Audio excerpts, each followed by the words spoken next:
In 1943, Rudolf Höss, commandant of the Auschwitz concentration camp, lives with his wife Hedwig and their 5 children in an idyllic home next to the camp, although it's not visible from there. The family enjoys exploring nature and swimming in the rivers. One morning before work, the family celebrates Rudolf's birthday by surprising him with a handmade kayak. He tells them how much he loves it, and all the children want to be the first to get a ride. A courier delivers a package, presumably from next door at Auschwitz. Hedwig opens the package, finding fine clothing taken from prisoners next door. She gives some to her housekeepers and allows them to take 1 piece each, and then goes to her room to try on various pieces.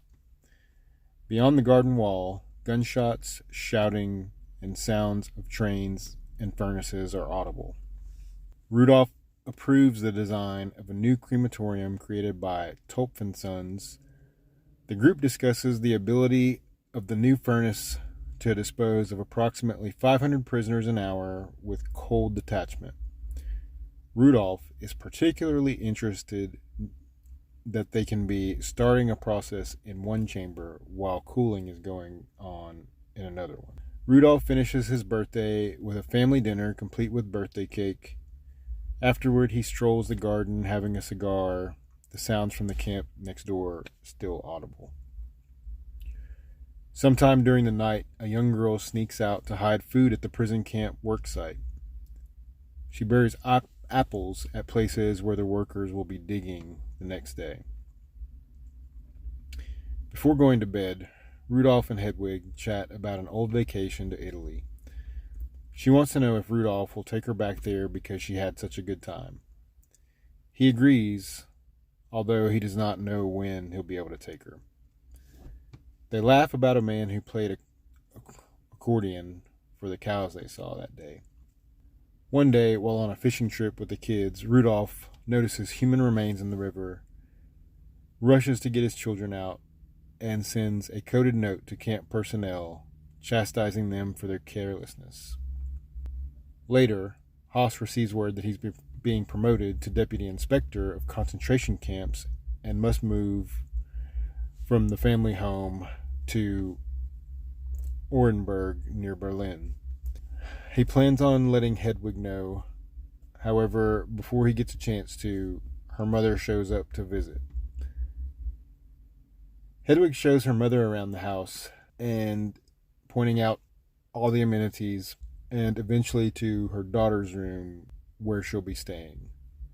Overall, her mother is very happy for her daughter and impressed with the accommodations.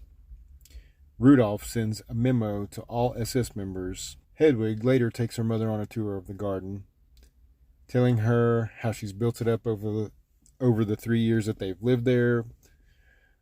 When her mother asks about the camp over the wall, Hedwig tells her that they plant more grapevines and greenery to cover it. At the end of the tour, she and her mother sit in the garden. Hedwig jokes that someone nicknamed her the Queen of Auschwitz. After withholding the news from Hedwig for several days, Rudolf tells her during a party about the transfer to Berlin and the new duty station. She is extremely upset and goes as far as to ask him to convince his superiors to let her and the children remain in the family home while he moves to his new duty station alone. Later, Rudolf breaks the news to the children that he will be moving without them and that he will be missing some birthdays and other important family events, but that the family will have to be strong and come together. During the night, Hedwig's mother wakes up and sees the burning crematorium from her bedroom window. The next morning, Rudolf goes to see his horse and shares an emotional goodbye where he expresses how much he loves it and will miss it when he goes to Berlin. He later goes to the office and sends a final telegraph announcing his promotion and supporting the new crematoriums. During the dictation of the telegram, a young local woman comes into the office and prepares to have sex with Rudolf. Rudolf sends another telegraph requesting his family be allowed to stay in the Auschwitz home while he transfers to his next duty station. He then heads to a secret bathroom where he cleans up prior to heading home. The young Polish girl continues going out at night and hiding food for the camp workers to find the next day, hiding packets under shovels and wheelbarrows. During breakfast one morning, Hedwig finds out her mother has left during the night. Upset by her mother's absence, Hedwig lashes out at the Jewish servant, telling her that she could have her husband Rudolf spread her ashes over a field if she wanted. In Berlin, in recognition of his work, Höss is tasked by his superior Oswald Pohl with heading an operation named after him that will transport 700,000 Hungarian Jews to work or be killed. He calls Hedwig to let her know that he'll be able to come home to run it and that he's, quote, pleased as punch. Rudolf attends an elaborate party organized by the SS branch. He meanders for much of the party. Afterwards, he calls Hedwig because he's excited they named the operation after him and that he spent most of the time at the party thinking about the most efficient way to gas the attendees. As Höss leaves his Berlin office and descends a stairway, he stops, retches repeatedly, and stares into the darkness of the building corridors. In present day, a group of janitors clean the Auschwitz State Museum.